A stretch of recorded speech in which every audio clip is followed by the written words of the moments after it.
I'm waiting on you. I'm waiting on you. I'm waiting on you. I'm waiting on you. On this noontime edition. On this noontime edition, we're going to have a conversation. Let's talk. We're midday. You almost finished with your day. So I'm like, shoot, let me come by and talk to you for a little bit. Afternoon time, I'm just going to wait for you to trickle on in.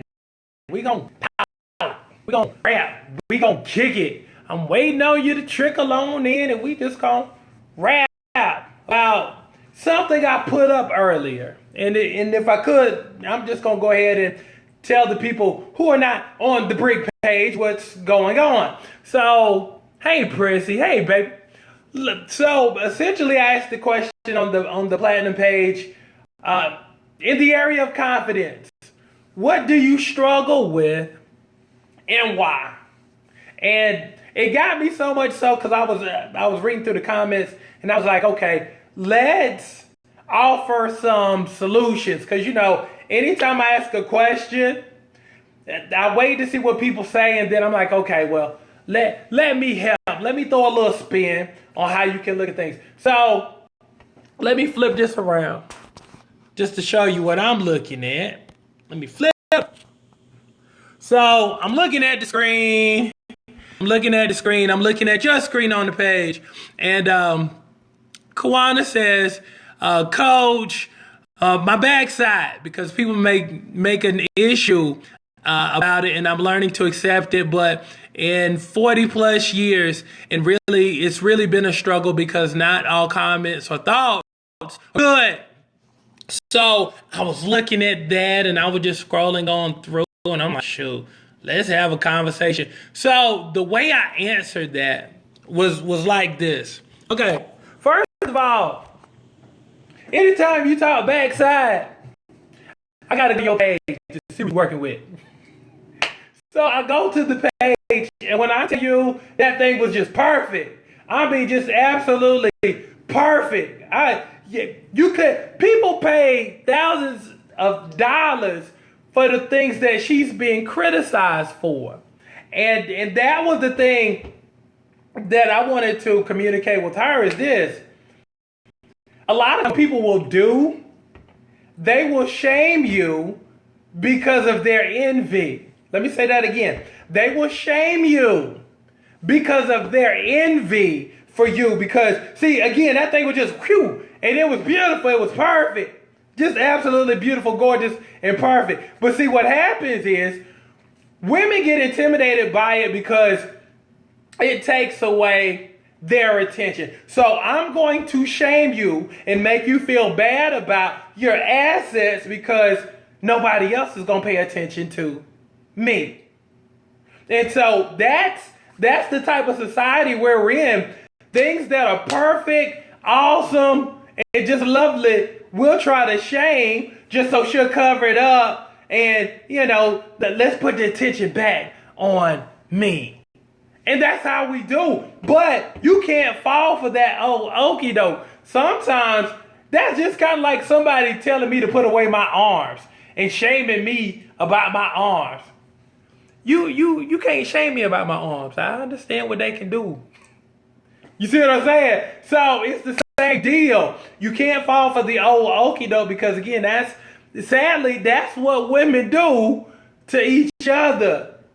But again, it's a game. But you can't fall for the game. You got to understand that what you have is rare, what you have is exceptional, and dress it up accordingly. Because again, you're gonna attract the type of person you want because you're one in a million. So don't let anybody talk you out of being one in a million because that's what you are. And like I told her, she was gorgeous even before she got to me, but I'm going to get her banned in several different states because you've already gave me an awesome canvas to play with. And guess what? When that thing gets Kenyified, I'm gonna get a call from your local mayor asking you to put that thing up. Yeah, it's gonna be that serious, and that's where we going. So don't let anybody shame you. Let me go through some of the other stuff that folks says. My issue I'm reading Bridges. Let me just go ahead and read some of this so we can rock and roll. My issue is that I compare myself to other women. Stop. I don't have to read anymore. I don't have to read anymore. Okay. Let me read a little bit more. I've been told I'm beautiful, but I don't see it in myself sometimes. Okay, guess what? Let's start that first part, Bridget. Bridget says I compare myself to other women. But you do it in a negative way, though. See, you look at stuff from the standpoint of, but she lighter than me. She got prettier hair than me. She got this, and I'm not where I want to be in life. And I wish I would. See, you look at stuff from a negative standpoint in terms of what you don't have versus a person like me. You know, if there's a more handsome person in the room, I'll look at the stuff that I have versus looking at the stuff that I don't have. You got to change your perspective. Because there's something, I don't care if you're Halle Berry. There's something that you have that Halle Berry don't have. And I need for you to dig and I need for you to find what that is. Maybe you got a better sense of humor. Maybe you're taller. Maybe your legs are longer. Maybe your booty sits up higher. Sometimes you gotta start finding, like how you do with other people, even though they might be broken, trifling, ain't worth nothing, but you always find something positive about the person that you might like. They might have 47 things wrong with them, but you'll find one or two things that you like about them. See, you got to start using that same logic with yourself. You got to start finding awesome stuff about you and then building your confidence based upon your strengths versus damning yourself based upon your weaknesses. You got to start becoming your own cheerleader versus being the person who basically you tearing yourself down because you're comparing yourself in the negative. Stop doing it. Find positive stuff about you that people compliment you on.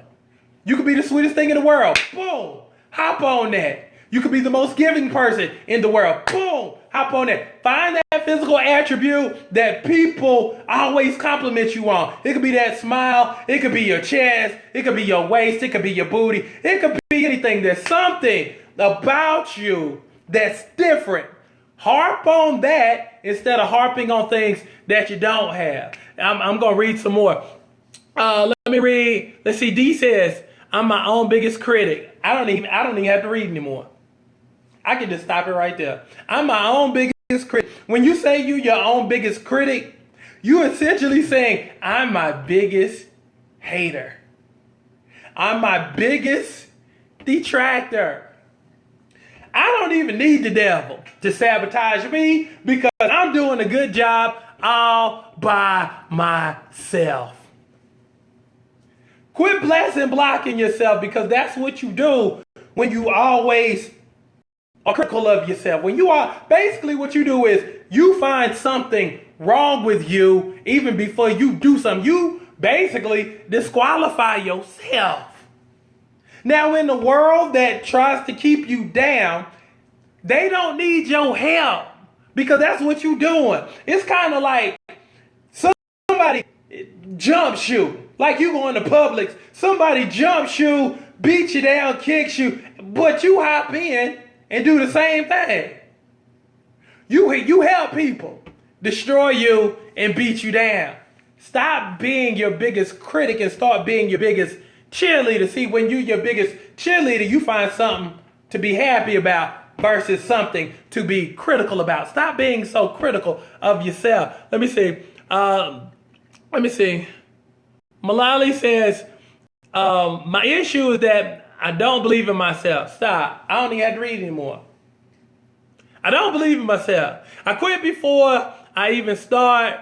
Then I criticize. See, there's a recurring theme with this page. Then I criticize myself when I have not changed.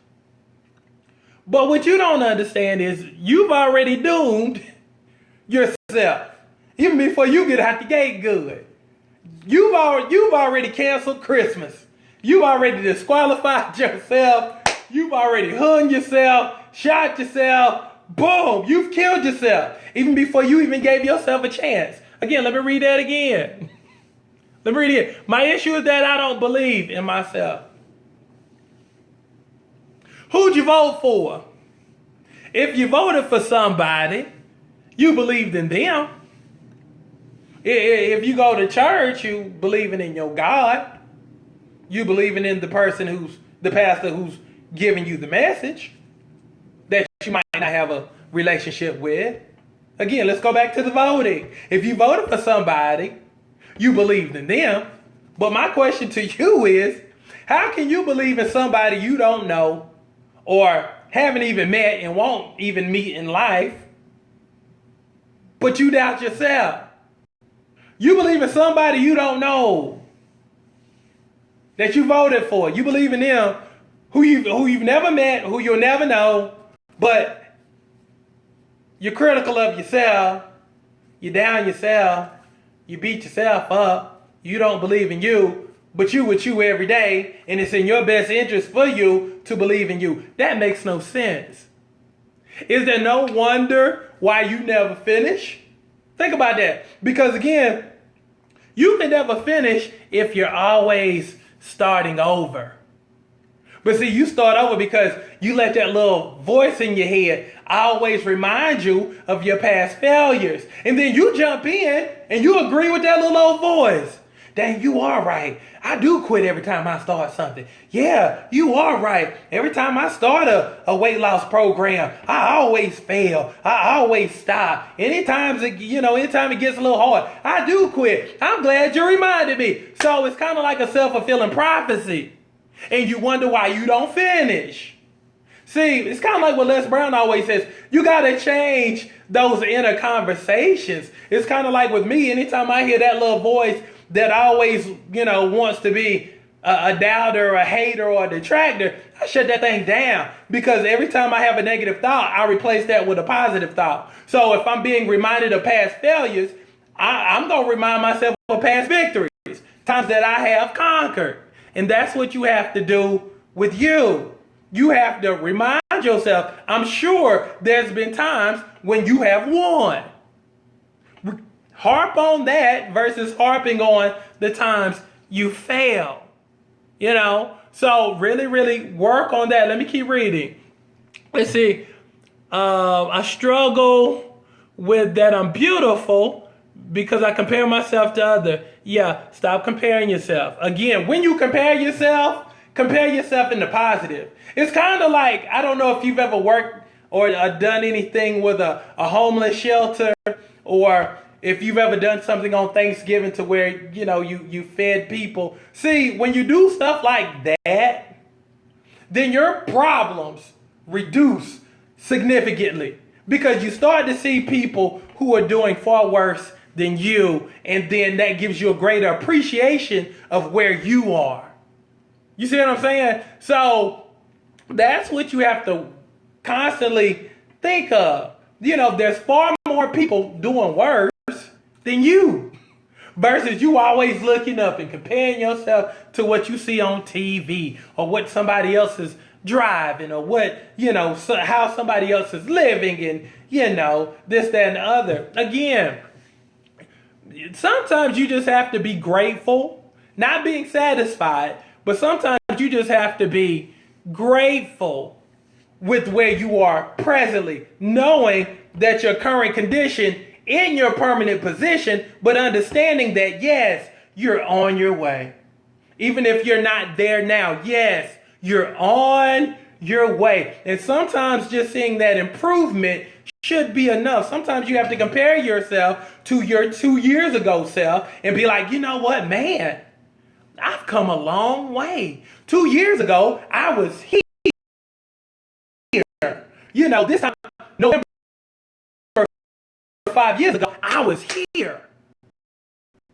Again, sometimes you just have to be grateful, and you just really have to look at yourself through the vision of yourself. Let me keep reading, but you have to start believing you. And again, comparing yourself in a positive way. Let's see, I'm reading still. My issues that I feel like Hold on. Hold on 1 second. Let me get you right. Hold on. Let me read some more. Okay, we back up. Let me see. Let me read prissy stuff. My confidence is high. Most people don't like me because of that. I really don't care. I love myself. I know I look good. I don't need people to validate me. Once you get to a point of where you can validate you, you're good. Because again, the higher and the more successful you get, and the better you feel about you, the more people are going to try to pull you down. You know, people will also describe, themselves as the type of person who tries to keep you grounded. But what you have to understand is eagles soar.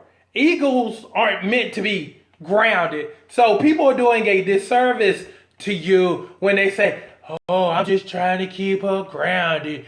I'm just trying, not to let her get the big head. Let her get the big head. Because when a person gets a big head, at some point they really do understand their value. Versus every time they get excited about themselves, here come you, Debbie Downer, Miss Hater, Mr. Hater, Mr. Let me remind you of when you didn't have it going on. Let's go back to a time when you were struggling and you didn't know how to make ends meet. Let me be that person to, every time you get excited, let me hammer that back in to bring you back down. But see, people disguise that in a way of, I'm just trying to help you. I'm trying to help you remain humble. If you look up the word humble, it means to bring oneself down.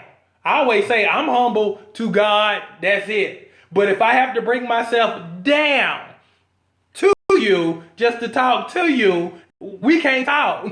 We don't need to talk. We don't need to be cool because again, if I'm lowering myself and I'm having to down my own self just to make you feel good, then we have an issue and we don't need to be cool and we don't need to talk. And because again, I can't talk about my stuff. I can't talk about all my good stuff that I got going on in my life because it makes you feel bad. I can't drive, my new stuff around you because it makes you feel a certain way. I can't talk about how good my relationship is because you divorced and you ain't got nobody. See, anytime I have to start doing all of that, then you have to change your company. You have to change the people you hang around with, associate and affiliate with. You see what I'm saying? So don't dumb yourself down. Keep flying. Keep accelerating. Keep going faster. Keep going harder. And be able to do that without people high-fiving you, patting you on the butt, telling you how good you are, how great you are. Understand and know how great you are. Again, you don't need the people in the cheering section clapping for you every day because to get to a certain level of success, you spend a lot of time by yourself. You spend a lot of times isolated. For real. You spend a lot of times on your journey in the dark versus in the light. You see what I'm saying? So you spend a lot of that grind time by yourself. So you're going to need to encourage yourself versus somebody telling you how pretty you looked all the time and every day to reaffirm. You need to be reaffirming you versus looking for somebody else to reaffirm you because that's how people enter into what ends up being bad relationships because somebody talked sweet to you. Somebody complimented you. You see what I'm saying? So really, really, work on that. And understand that as long as you know how great you are, that's the only thing that matters. I'm going to read a few more. Let me read Lee. Lee says, even as a big girl, I always thought that I was fierce most days.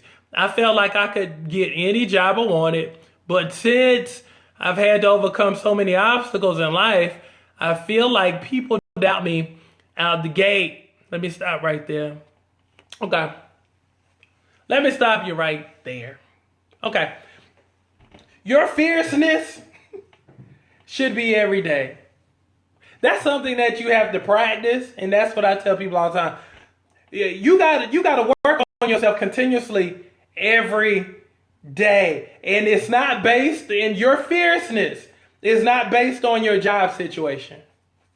It's not based on who you have, who you don't have.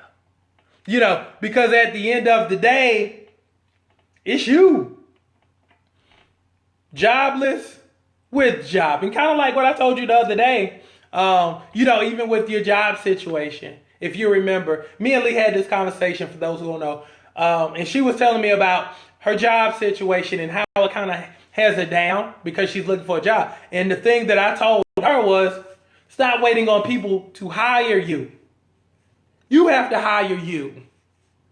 Stop waiting on people to approve you, to give you permission to work somewhere else when you have that same permission that you can grant to yourself by starting your own business. See, a lot of times we just wait for people to, call us back and let's have this interview. Can you come by at noon? No, you can do that with yourself now. I have not worked for anybody since, 2001, 2002, maybe, because I made the decision that I can't fire me. And I walk around with my chest a whole lot higher, knowing that I run my stuff daily. My stuff is based upon me. And I don't have to kiss nobody, but hoping that I don't make nobody mad and, nobody has an axe to grind with me so they don't fire me over the holidays. And, again, if, this time of the year, people work for overtime. When you work for yourself and you grant yourself permission to succeed, you can give yourself overtime every day, 7 days a week. You don't have to ask permission. Stop asking for permission and give yourself permission. And then you can be fierce all you want to. Just walk around just flicking your hair like you're crazy. So give yourself permission. Stop. Your stuff should not be based upon where you are right now. Your attitude should not be based upon your current situation right now, because you always have to keep your eyes on the prize and know who you're meant to be. Know who you're supposed to be. Know who you're going to be, and be unwavering with that. So let's continue, everybody that's watching, let's continue to work on building yourself up versus tearing yourself down. Have you ever seen somebody on social media who always got something negative to say about, no matter if it's you or a situation or anybody else's situation, it's always negative. And then one of the things you will always think within yourself, why is she always tearing other people down? Because she's used to it. Because she tears herself down every day. And it's just an extension of what she does to herself. You see what I'm saying? So be consistent with building yourself up, because when you can build yourself up, you can build everybody else around you up too.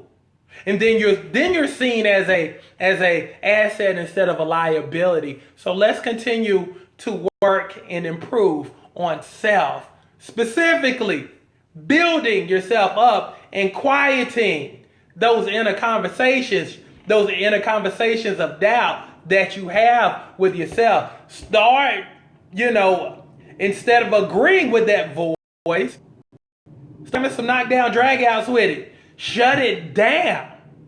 Remind yourself of your successes and watch how that voice just diminishes until you barely even hear it anymore. Or you get so good at it that you just kind of stiff arm it. Boom. To where every time it comes up, you hear it. Boom. And it doesn't even have a chance to enter into your subconscious because you've already stiff armed it. And you ain't got to worry about it no more. So let's work on that. Let's work on that. Hey, B, love you, baby. So let's really, really work on building that self-confidence. And also, too, let me leave you with this. Faith and fear can't live in the same place. It's either you one or the other. Because it irks my nerves to the fullest whenever I hear, us as Christians or whatever, faith you're involved in. Because no matter if you're a Christian or a Muslim or whatever you operate in, Faith is still strong. But so it kind of like irks my nerves when you say, I believe God to do stuff and I believe God to bless me. And then you just, you crank out all of the verses and you say, I can do all things through Christ who strengthens me. You bring out the Philippians 4:13. You bring out all of the verses. But anytime stuff comes against you, you back down. You retreat. You play defense instead of playing offense. You're not aggressive anymore. You just hoping stuff don't happen to you. But you give me all the verses. You read the verses. You've had the verses all of your life. No weapon formed against you shall prosper, but you always worried about what somebody else is saying about you, what they could do to you, this, that. You don't want to make people mad. You don't want to rock the boat. The verse goes, greater is he that's in, right. God be for me, who can be against me?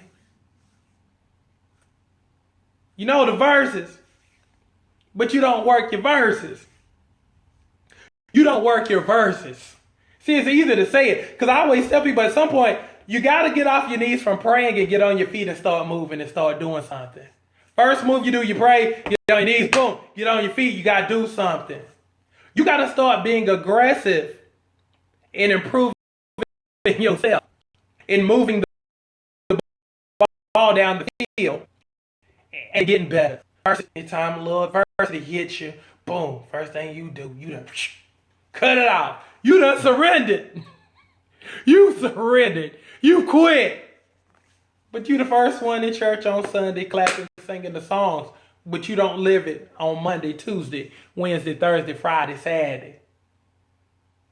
If you believe in God and you understand how strong and how deep God is, it's really your responsibility to go through your trials, pass your test, and to do it exceptionally in a way that only God can get the credit for what you've done. That's your obligation, because this is your opportunity to show yourself, to prove that you are worthy of all of the promises God has promised you. Versus, God, please bless me for this. Boom. Oh, wait, I didn't know it came with all of that. Oh, I'm sorry. Let me back up. And then you go back to the verse where it basically says, I won't put any more on you than you can bear. So whenever you retreat, after you done prayed for something, and then you prove that you can't handle it, God be like, okay, let me take that off of it because she can't handle it. Prove that you can handle stuff so you can get your bigger stuff again. God ain't going to bless you with the bigger stuff if you can't handle the smaller stuff. So prove yourself worthy. Get through your stuff. But it goes back to the original conversation of building yourself up. When you build yourself up, you believe. And when you believe, you can get it done. Versus little adversity come up. You hear the little voice reminding you of the last time something like this happens. Then you operating out of fear instead of what you should be. If you're a Christian or whatever religion you're in, you should be dealing out of faith. Work on your faith.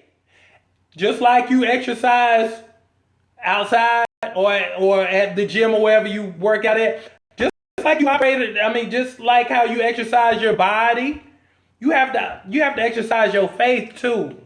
That just don't happen because you sang a couple songs in church on Sunday. This goes beyond Sunday.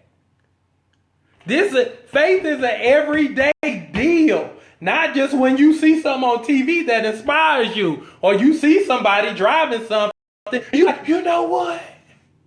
I can do that too. See, that's a now feeling, but you don't do nothing with it after that feeling has passed. Keep working. That's why you're here.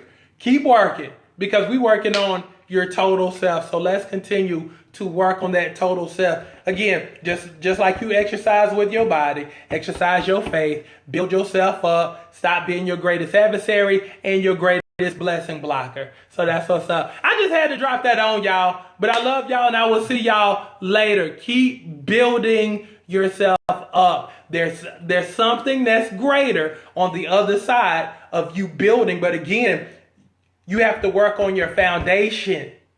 And if your foundation of faith, I ain't talking about like I believe in getting a check 2 times a month. No, we're talking about like serious faith that supports